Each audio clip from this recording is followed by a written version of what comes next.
আল্লাহ সুবহানাহু ওয়া তাআলা বলেন ইয়াউমা লা ইয়ানফা'ু মালুন ওয়া লা বানুন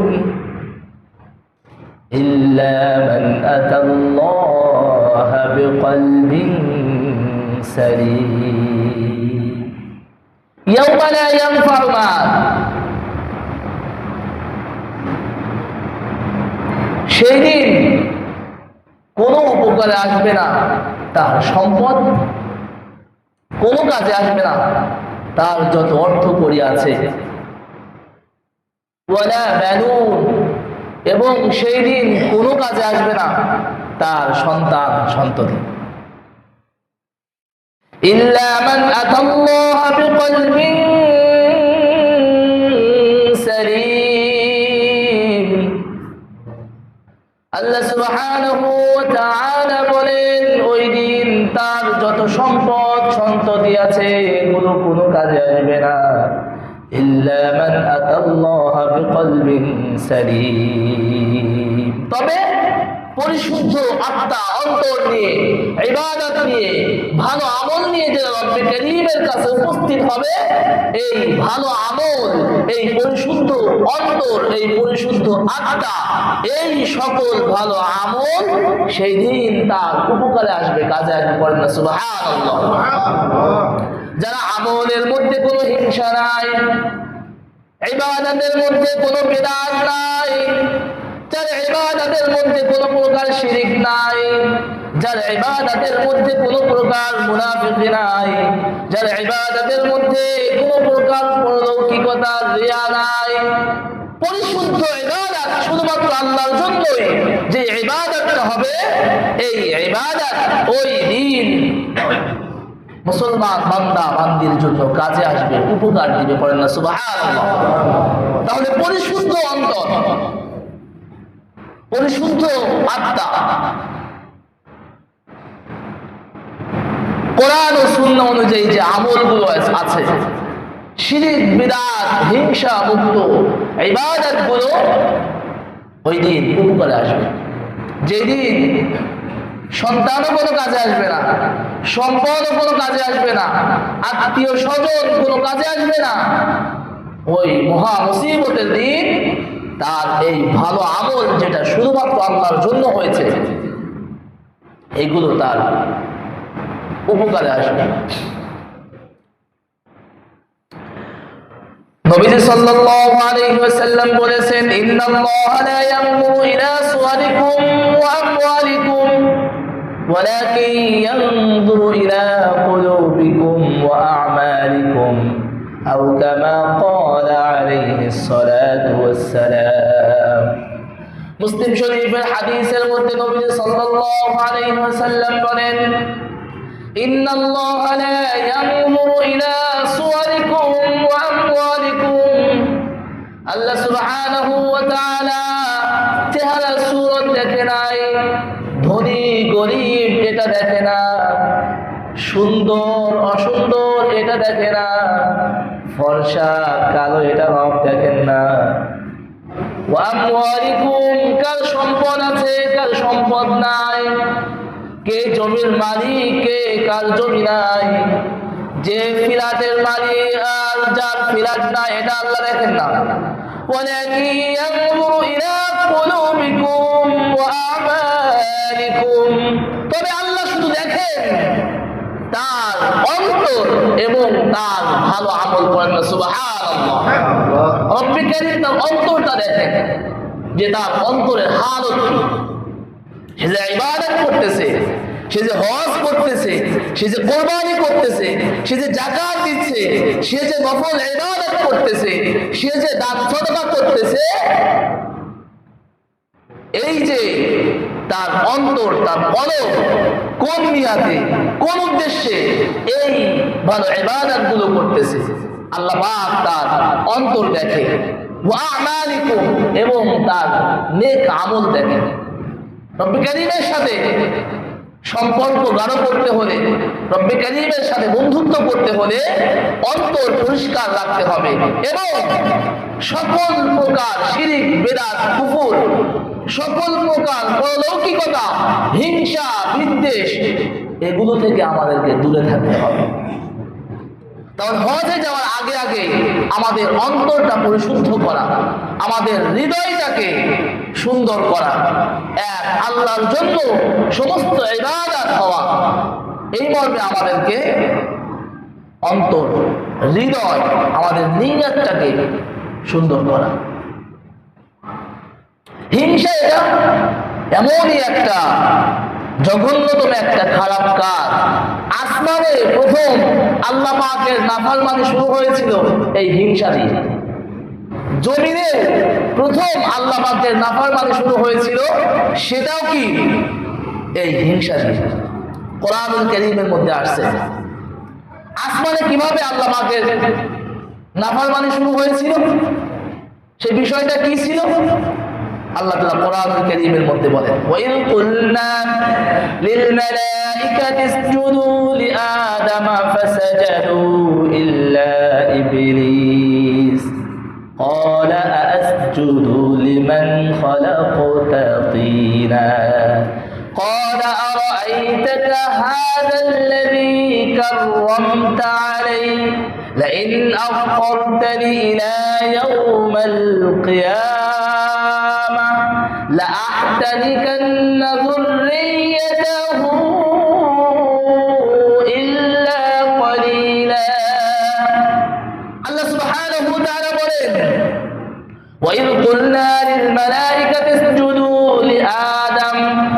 আল্লাহ পাক যখন ফেরেশতাদেরকে বললেন আদম আলাইহিস সালাতু ওয়াস সালামের সৃষ্টির পর যখন সিজদা করতে বললেন, ফেরেশতারা সিজদায় চলে গেলেন, ইল্লা ইবলিস, কিন্তু ইবলিস সিজদা করলো না। এই যে হিংসা, অহংকার, সে আবার প্রশ্ন করলো, ক্বালা আ'আসজুদু লিমান খালাকতা তিনা, আমি কি তাকে সিজদা করব যাকে সৃষ্টি করা হয়েছে মাটি দ্বারা? আপনি কি আমাকে এমন একজনকে আপনি সিজদা করতে বলেন যাকে সৃষ্টি করা হয়েছে কি মাটিটা? নাউযুবিল্লাহ বলেন। এই যে হিংসা, অহংকার, রিয়া তাকে ধ্বংস করে দিয়েছে। তো নাফরমানি প্রথম আসমানে শুরু হয়েছিল, সেটাও এই ক্বালা আরাআইতাকা হাযাল্লাযী কাররামতা আলাইহি, আপনি তাকে আমার চেয়ে বেশি সম্মান দিলেন। লাইন আখখারতানি ইলা ইয়াউমিল কিয়ামাহ, আপনি কিয়ামত পর্যন্ত আমাকে অবকাশ দিন, আমাকে কিয়ামত পর্যন্ত বেঁচে থাকার জন্য আপনি হায়াত দান করেন। লা আহতারিকান্না, আমি ধ্বংস করে দিব, আমি বরবাদ করে দিব, আমি গুমরাহি করে দিব। যত মানুষ জমিনের মধ্যে থাকবে আমি তাদেরকে পথভ্রষ্ট করে, আমার দলভুক্ত করে, আমি এবং সকলে একত্রিত হয়ে আমি জাহান্নামে প্রবেশ করব। নাউযুবিল্লাহ। হিদায়াতের মালিক কে? আরো চিৎকার দিয়ে বলতে হবে, হিদায়াত কার হাতে? আল্লাহ পাক যাকে হিদায়াত দান করবে কিয়ামত পর্যন্ত কেউ তাকে গুমরাহ করতে পারবে। আল্লাহ যারা যাকে গুমরাহি করে দিবেন কিয়ামত পর্যন্ত তাকে কেউ হিদায়াত দান করতে পারবে না। হিদায়াত কার হাতে? আল্লাহ পাক ওয়ালাকিন্নাল্লাহ ইয়াহদি মান ইয়াশা, আল্লাহ বলেন আমি যাকে ইচ্ছা হিদায়াত দান করি। তো হিদায়াতের মালিক কে? আল্লাহ। ইমাম সাহেবের কোনো ক্ষমতা আছে? খতিব সাহেবের কোনো ক্ষমতা আছে? তাবলীগ জামাতের মুরব্বির কোনো ক্ষমতা আছে? কারোর কোনো ক্ষমতা নাই। ওলি, সুফি, কারোর কোনো ক্ষমতা আছে? পীর সাহেবের কোনো ক্ষমতা আছে? নাই। হিদায়াত দেওয়ার মালিক কে? আল্লাহ। হিদায়াত দেওয়ার মালিক কে? তবে হ্যাঁ, আমাদের জন্য রব্বে কারীম দায়িত্ব দিয়েছে, প্রত্যেকটা মুসলমানদেরকে একটা দায়িত্ব দিয়েছে রব। সেই দায়িত্বটা কি? ইয়ামুরুনা বিল মারুফ ওয়া ইয়ানহাউনা আনিল মুনকার। আল্লাহ পাক আদেশ দিয়েছেন তোমরা সৎ পথের দিকে মানুষদেরকে আহ্বান করো, অসৎ খারাপ থেকে মানুষদেরকে তোমরা বাধা প্রদান করো। হুকুম দিয়েছেন কে? এটা শুধু ইমাম সাহেব দিয়েছেন? খলিফ সাহেবরা দিয়েছেন? শুধু বিশ্বাসকে দিয়েছেন? না তাবলীগ জামাতের আমির সাহেবকে শুধু দায়িত্ব দিয়েছেন? এই দায়িত্ব দিয়েছেন সকলকে, যে তোমরা সকলেই সব পথের দিকে মানুষদেরকে আহ্বান করবে, ভালোর দিকে মানুষদেরকে দাওয়াত দিবে, অসৎ থেকে খারাপ থেকে মানুষদেরকে তোমরা বাধা প্রদান করবে। তাহলে আসমানে প্রথম আল্লাহ পাকের নাফরমানি শুরু হয়েছিল, সেটা কি দিয়ে? হিংসা দিয়ে। প্রিয় বন্ধুরা আমার, হজে যাওয়ার আগে আগে, কোরবানি আসার আগে আগে আসুন আমরা হিংসা মুক্ত ইবাদত করার জন্য আমরা নিয়ত করি। আল্লাহ পাক আমাদের সকলকে হিংসা রিয়া মুক্ত হজ এবং কোরবানি সমস্ত ইবাদত করার তৌফিক দান করেন, আমিন। জমিনের মধ্যে প্রথম আল্লাহ পাকের নাফরমানি শুরু হয়েছিল, সেটাও এই হিংসা দিয়ে। সেটা কি দিয়ে? হিংসা দিয়ে।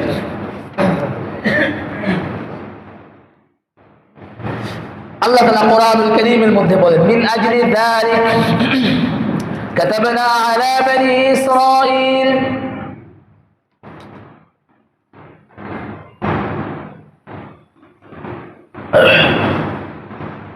إذ قربا قربانا فتقبل من أحدهما ولم يتقبل من الآخر قال لأقتلنك قال إنما يتقبل الله من المتقين الله বলেন ওয়াতলু আলাইহিম নাবা আবনাই আদম বিল হক। হে নবী, আপনি আদম আলাইহিস সালাতু ওয়াস সালামের দুই সন্তান, তাদের সত্য ঘটনা আপনি মানুষদেরকে বয়ান করে শোনান, মানুষদের মাঝে আপনি বয়ান করেন। ইন করবা কুরবানান ফাতুকবিলা মিন আহাদিহিমা ওয়া লাম ইউতাকাব্বাল মিনাল আখার। যখন তাদেরকে কোরবানির জন্য বলা হলো, যখন তারা উভয়ে কোরবানি করলো, ফাতুকবিলা মিন আহাদিহিমা, তাদের মধ্য থেকে একজনের কোরবানি রব কবুল করলেন, ওয়া লাম ইউতাকাব্বাল মিনাল আখার। হাবিল এবং কাবিল দুই ভাই যখন একটা বিষয় নিয়ে তাদের মধ্যে দ্বন্দ্ব হলো, ঝগড়া শুরু হলো, তাদের বিবাহ নিয়ে, আল্লাহ পাক তাদের মধ্যে যে সৎ এবং ইনসাফদার পরীক্ষার জন্য রব বললেন তোমরা কোরবানি করো। কোরবানি পেশ করলো একজন যে ইনসাফের পক্ষে আছে, তার কোরবানি রব কবুল করলেন। ওয়ালাম ইউতাকাব্বাল মিনাল আখার, দ্বিতীয় ব্যক্তি যে নাফরমানির সাথে আছে, বেইনসাফের সাথে আছে, তার কোরবানি কবুল করা হলো না। যখন দেখলো আমার কোরবানি তো কবুল হয় নাই, সে রাগান্বিত হয়ে হিংসার বশীভূত হয়ে সে এভাবেই একটা ধমক দিল, একটা ত্রাস সৃষ্টি করলো, একটা কথা সে বললো, ক্বালা লাআকতুলান্নাক, আমি তোমাকে হত্যা করব। নাউযুবিল্লাহ বলেন, নাউযুবিল্লাহ। لئن قال إنما يتقبل الله من المتقين। আল্লাহ পাক কোরবানি তো তাদেরটাই কবুল করবেন, আল্লাহ পাকের জন্য ইবাদত বন্দেগী তাদেরটাই তো কবুল হবে যারা মুত্তাকি, যাদের মধ্যে, যাদের অন্তরের মধ্যে ভয় আছে, যারা হিংসা মুক্ত, রিয়া মুক্ত, হাসাদ মুক্ত ইবাদত বন্দেগী করবে। আল্লাহ পাক তো তাদেরটাই কবুল করবেন, যে ভালো মানুষ তারটাই তো কবুল করবে। লাইন বাসাতা ইলাইয়া ইয়াদাকা লিতাকতুলানি মা আনা বিবাসিতি ইয়াদিয়া ইলাইকা লিআকতুলাক। লাইন বাসাতা ইলাইয়া ইয়াদাকা লিতাকতুলানি, আপনি যদি আমার দিকে হাতকে প্রসারিত করেন আমাকে হত্যার জন্য, মা আনা বিবাসিতি ইয়াদি ইলাইকা লিআকতুলাক, আমি আপনার দিকে, আমি তোমার দিকে, তোমাকে হত্যার জন্য আমার হাতকে আমি প্রসারিত করব না। কেন? ইন্নী আখাফুল্লাহ রাব্বাল আলামিন, আমি তো পুরো পৃথিবীর বাদশা, আমি ওই রব্বে কারীমকে ভয় করি। তুমি আমাকে হত্যা করতে পারো, তুমি আমাকে হুমকি ধমকি দিতে পারো, কিন্তু আমি এক আল্লাহর উপর ঈমান এনেছি, ইনসাফের উপর আমি থেকে আমার জীবন দিব, তবু আমি বাতিলের সামনে মাথা নত করে আমি জাহান্নামী হতে চাই। ইন্নী উরিদু আন তাবুআ বিইসমি ওয়া ইসমিকা ফাতাকুনা মিন আসহাবিন নার। বলল ইন্নী উরিদু, আমি তো চাই, আন তাবুআ বিইসমি ওয়া ইসমিকা, আমার পাপ এবং তোমার পাপ এটার বোঝা তুমি বহন করো, ফাতাকুনা মিন আসহাবিন নার, যাতে করে তুমি জাহান্নাম অর্জন করবে। তুমি যদি আমাকে হত্যা করো এটা একটা পাপ, তো আমার যত পাপ আছে আমাকে হত্যা করলে এই পাপের বোঝাও তুমি বহন করো, এবং আমার পরে পৃথিবীর জমিনে যত মানুষ আসবে, যত মানুষ হত্যা হবে, যত মানুষকে মানুষ হত্যা করবে, এই যে প্রথম হত্যাকারী এর একটা অংশ কি পেয়ে যাবে। এই জন্য প্রিয় বন্ধুরা আমার, এই সকল জঘন্যতম পাপ থেকে বেঁচে থাকা। وذلك جزاء الظالمين فطوعت له نفسه قتل اخيه, যখন তার হাতকে ফাতাওয়াত, যখন তাকে উত্তেজিত করলো, লাহু নাফসুহু, তার নফস কি কোন ব্যাপারে, কতালা আখি, তার ভাইকে হত্যা করার ব্যাপারে। যখন তার হৃদয়ের মধ্যে যখন সে উত্তেজিত হয়ে গেল তার ভাইকে হত্যা করার জন্য, আর এই ব্যাপারে তার নফস বারবার ধোঁকা দিচ্ছিল যে তুই তোর ভাইকে হত্যা করলে এই বউ দুইটা তোর হয়ে যাবে। ফাকাতালাহু, তাকে হত্যা করলো, নাউযুবিল্লাহ বলেন, ফাসবাহা মিনাল খাসিরিন, সে তো ক্ষতিগ্রস্তদের অন্তর্ভুক্ত হয়ে গেল। ফাবাআসাল্লাহ, এখন কি করবে, হত্যা করা হয়ে গেছে, এখন কি করবে, ভাইকে তো হত্যা করেছে। এই যে হিংসার কারণে দুনিয়ার জমিনে প্রথম নাফরমানি শুরু হয়েছিল, সেটাও কি হিংসা। এখন ভাইয়ের লাশটা কি করবে, এখন তো আর বোঝে না। তো কোরআনুল কারীম বলতেছে, ফাবাআসাল্লাহু গুরাবান ইয়াবহাসু ফিল আরদ, ফাবাআসাল্লাহু গুরাবান ইয়াবহাসু ফিল আরদ, ইয়াবহাসু, সে খনন করা শুরু করলো, ফিল আরদ, মাটি। ফাবাআসাল্লাহ, আল্লাহ পাক একটা কাককে প্রেরণ করলেন, গুরাবান শব্দের অর্থ কাক, লিউরিয়াহু, যাতে করে সে দেখাইতে পারে, কাইফা ইউয়ারি সাওআতা, সাওআত মানে লাশ, ইউয়ারি কিভাবে দাফন করবে, আখি তার ভাইয়ের লাশ কিভাবে দাফন করতে হবে, কাক সেটা দেখানোর জন্য রব্বুল কারীম একটা কাক প্রেরণ করলেন। তো একটা কাককে কি করলো, মারলো। তার ভাই এটা দেখলো, দেখে দেখে এর থেকে শিক্ষা গ্রহণ করলো যে একজন তো মারাই গেছে, এখন মাটি খুঁড়তে হবে, মাটি খনন করে তার এই ভাইয়ের লাশটাকে দাফন করতে হবে। তখন সে বলতে শুরু করলো, ক্বালা ইয়া ওয়াইলাতা আ'জাজতু আন আকুনা মিথলা হাযাল গুরাবি ফাওয়ারিয়া সাওআতা আখি, আমি আজ কতই না নির্বোধ, আমাকে আজকে এই কাকের থেকে শিক্ষা গ্রহণ করতে হলো। আমার মধ্যে এই কাকের মধ্যে এতটুকু বুদ্ধিও নাই যে আমার ভাইয়ের লাশটা আমি কিভাবে দাফন করব, এই ব্যাপারে আমাকে এই কাক থেকে শিক্ষা গ্রহণ করতে হলো। فأصبح من النادمين من أجل ذلك كتبنا على بني إسرائيل أنه من قتل نفسا بغير نفس أو فساد في الأرض فكأنما قتل الناس جميعا। এরপর রব্বুল কারীম একটা বিধান দিলেন, কাতাবনা আলা বনি ইসরাঈল, বনি ইসরাঈলদের উপর, সেটা কি, মান ক্বাতালা নাফসান বিগাইরি নাফস, যে ব্যক্তি অন্যায়ভাবে কোনো মানুষদেরকে হত্যা করলো, ফাকান্নামা ক্বাতালান নাস জামিআ, সে কেমন যেন পুরো পৃথিবীর সমস্ত মানুষদেরকে হত্যা করলো। নাউযুবিল্লাহ বলেন, ওয়া মান আহইয়াহা ফাকান্নামা আহইয়ান নাস জামিআ, যে ব্যক্তি কোনো মানুষের প্রাণ বাঁচালো, সে কেমন যেন পুরো পৃথিবীর মানুষের প্রাণকে কি সুবহানাল্লাহ বলেন। এজন্য প্রিয় বন্ধুরা আমার, আসুন আমরা যদি আমাদের একজন মানুষের প্রাণ বাঁচাতে যদি আমাদের সাহায্য সহযোগিতা লাগে, আমরা সাহায্য সহযোগিতা করবো ইনশাআল্লাহ। কেন, একজনের প্রাণ বাঁচাতে যদি কেউ এগিয়ে আসে, কেমন যেন সে গোটা পৃথিবীর সমস্ত মানুষকে মানুষের প্রাণ বাঁচাতে সে এগিয়ে আসতে পারে না, সুবহানাল্লাহ। এবং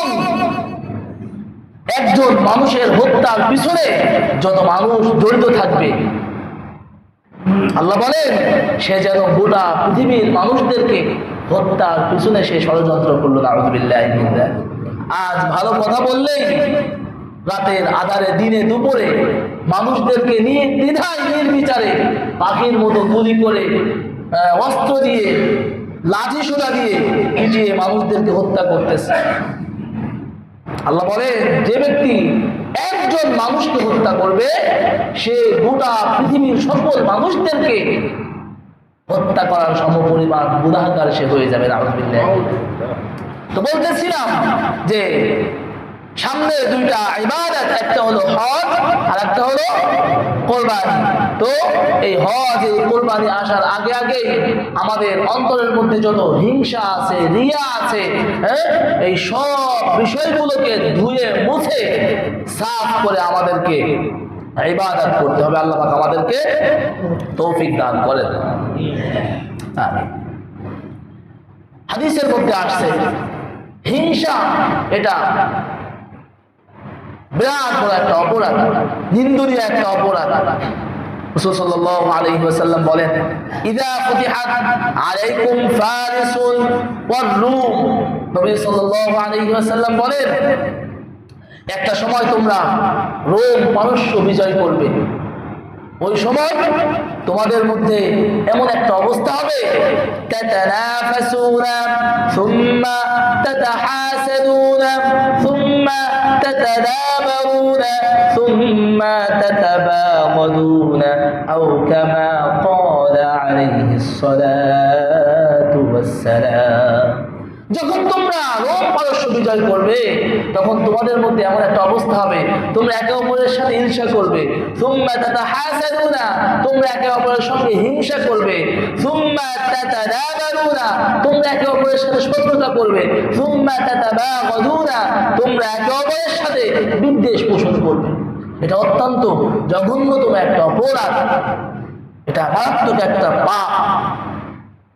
হাদিসের মধ্যে আসছে অতীত উম্মতের যে একটা রোগ ছিল অচিরেই আমার উম্মতের মধ্যেও এমন একটা রোগ দেখা দিবে। সেটা কি? হাদিসের মধ্যে নবী সাল্লাল্লাহু আলাইহি ওয়াসাল্লাম বলেন সায়ুসিবু উম্মতি দাউল উমাম আত-তাহাসুদ, যে অতীত উম্মতের মধ্যে একটা বড় রোগ ছিল, একটা ব্যাধি ছিল, তারা একে অপরের সঙ্গে হিংসা করত। অচিরেই আমার উম্মতদের মধ্যেও এই বিষয়টা দেখা দিবে যে মুসলমান একে অপরের সঙ্গে কি হিংসা করবে। আল্লাহ পাক আমাদেরকে এই সকল অপরাধ থেকে বাঁচার তৌফিক দান করেন, হিংসা মুক্ত ইবাদত করার তৌফিক দান করেন। হিংসা কেন করে? হিংসুক চায় তার ভালো বিষয়গুলো নষ্ট হয়ে যাবে। 2 নাম্বার, হিংসুক চায় তারটা নষ্ট হয়ে আমার হাসিল করবে। 3 নাম্বার, হিংসুক চায় তারটা নষ্ট হোক আমি অর্জন করি, আমার যদি অর্জন না হয় তবুও ভালো, তারটা নষ্ট হয়ে যাবে। 4 নাম্বার হলো ঈর্ষা, যে তার এত কিছু আছে, রব্বে কারীম যদি আমারও এমন কিছু দিত, এটা আবার জায়েজ আছে। হাদিসের মধ্যে আসছে লা হাসাদা ইল্লা ফিতনাতাইন মির রাজুলিন আতাহুল কুরআন ফাহু ইয়াকুমু বিহি আনা আল-লাইল ওয়া আনা আন-নাহার। নবী সাল্লাল্লাহু আলাইহি ওয়াসাল্লাম বলেন যে 2 ব্যক্তির উপর ঈর্ষা করা জায়েজ আছে। 2টা বিষয় এমন আছে, এই 2টা বিষয়ের উপর ঈর্ষা করা জায়েজ আছে। একটা হলো আল্লাহ পাক যাকে কোরআনের জ্ঞান দান করেছেন, আল্লাহ পাক যাকে ইলম দান করেছেন, সে ওই ইলম অনুযায়ী রাত দিন আল্লাহ পাকের ইবাদত বন্দেগী করে। আর একজন ব্যক্তির ইলম নাই, এত আমলও নাই, কিন্তু সে আফসোস করে আর বলে আমারও যদি এমন ইলম থাকতো, এমন জ্ঞান থাকতো, আমিও রাত দিন ভর রব্বে কারীমের জন্য ইবাদত বন্দেগী করতাম। সুবহানাল্লাহ বলে। আর একটা বিষয় ঈর্ষা করা জায়েজ, সেটা হলো এক ব্যক্তি অনেক ধন সম্পদ দিয়েছেন রব্বে কারীম, কিন্তু ধন সম্পদ পাওয়ার পর ওই ব্যক্তি অনেক বেশি পরিমাণ দান সদকা করে, ভালো ভালো কাজে তার সম্পদগুলোকে খরচ করে, মসজিদ বানায়, মাদ্রাসা বানায়, এতিমদেরকে অসহায়দেরকে দান করে, বিভিন্ন ভাবে সে দান সদকা করে। আর একজন ব্যক্তির সম্পদ নাই, তো সে এভাবে বলে, আল্লাহ আমারও যদি ধন সম্পদ থাকতো তাহলে আমিও ওই ব্যক্তির মতো ভালো ভালো জায়গায় খরচ করতাম। বলেন না সুবহানাল্লাহ। এই ব্যাপারে ঈর্ষা করা কি আছে? জায়েজ আছে। আল্লাহ পাক আমাদেরকে ভালো ভালো জায়গায় দান সৎকার তৌফিক দান করেন। হিংসার অনেকগুলো ক্ষতি আছে। আমি কয়েকটা বিষয় আপনাদেরকে শোনাচ্ছি। হিংসার 1 নাম্বার ক্ষতি হলো, হিংসা মানুষদেরকে দিন থেকে, ইসলাম থেকে আলাদা করে দেয়। নাউজুবিল্লাহ পড়েন। হাদিসের মধ্যে রাসূল সাল্লাল্লাহু আলাইহি ওয়াসাল্লাম বলেন যে যারা হিংসুক রব্বে কারীম তাদের উপর লানত করেছে। এই হিংসা এটা এমন একটা খারাপ কাজ, এই হিংসা মানুষদেরকে দিন থেকে, ইসলাম থেকে আলাদা করে দেয়। 2 নাম্বার, হিংসা মানুষের সমস্ত ভালো আমলগুলোকে বরবাদ করে দেয়। হাদিসের মধ্যে আসছে, ইয়াকুম ওয়াল হাসানা ফাইন্নাল হাসানা ইয়াকুলুল হাসানাত কামা ইয়াকুলুন নারুল হাতাব। নবী সাল্লাল্লাহু আলাইহি ওয়াসাল্লাম বলেন, তোমরা হিংসা থেকে বেঁচে থাকো, কারণ হিংসা এটা এমন একটা খারাপ কাজ যে মানুষের সমস্ত ভালো আমলগুলোকে জ্বালিয়ে পুড়িয়ে ধ্বংস করে দেয়। কেমন? উদাহরণস্বরূপ রাসূল সাল্লাল্লাহু আলাইহি ওয়াসাল্লাম বলেছেন, যেমন তোমরা দেখো শুকনা কাঠকে আগুন যেমন জ্বালিয়ে পুড়িয়ে ভস্ম করে দেয়, ছাই করে দেয়, যার মধ্যে হিংসা আছে, যার মধ্যে এই হিংসা নামক অপরাধ থাকবে, তার সমস্ত ভালো আমল নষ্ট হয়ে যাবে। বলেন নাউযুবিল্লাহি মিন যালিক।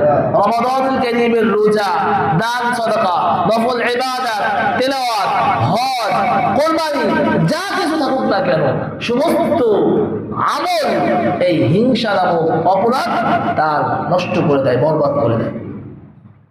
আল্লাহ পাক আমাদের সকলকে এই ভয়ঙ্কর এই পাপ থেকে বেঁচে থাকার তৌফিক দান করেন। 3 নাম্বার, সকল প্রকার কল্যাণ তার জীবন থেকে সরে যায়। লা ইয়াজালুন নাস বিখাইরিন মা লাম ইয়াতাহাসাদু। মানুষ যতক্ষণ পর্যন্ত কল্যাণের উপর থাকতে চায় ততক্ষণ পর্যন্ত তার জন্য একটা আমল হলো তার মধ্যে যেন হিংসা না থাকে। মানুষ ততক্ষণ পর্যন্ত কল্যাণের উপর থাকবে যতক্ষণ না তার মধ্যে কোনো হিংসা না থাকবে। এজন্য হিংসা থেকে বাঁচা। 4 নাম্বার, হিংসা এবং ঈমান এটা কখনো এক হৃদয়ের মধ্যে থাকতে পারে না।